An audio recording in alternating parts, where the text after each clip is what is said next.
Chicos, chicas, hola, ¿cómo te va? All right, we're looking at our speaking check, trimester two.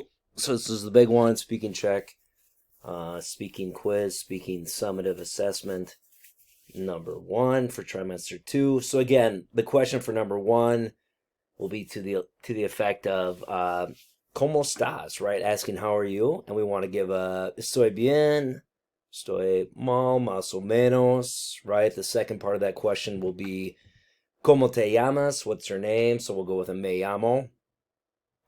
Number two, asking if you have to take notes in English class. So sí, tengo que tomar apuntes en la clase de inglés.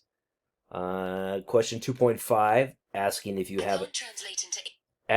have a uh, notebook for math class. And sí, tengo un cuaderno para la clase de matemáticas. Question number 3, we'll be asking whether or not your backpack is in your locker. So sí, mi mochila está en mi ropero, or no.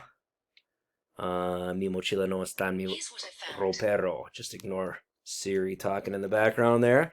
Number 4, are you going to study for the Spanish test? Sí, voy a estudiar para el examen de español. And if it's a no, it's a no. Number 5, do you like to eat pizza more than tacos? Sí, a mí me gusta comer la pizza más que los tacos. Or sí, a mí me gusta comer los tacos más que la pizza. Either way, we're getting the me gusta happening for I like. Number 6, true or false, your Spanish book is underneath your desk, debajo de.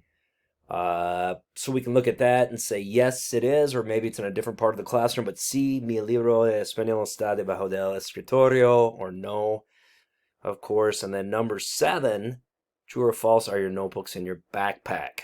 So sí, mis cuadernos siempre están en mi mochila después del día escolar. So again, we're practicing these questions, memorizing, and we want to get going on the speaking check this week. All right, buena suerte a todos. Chao, chao.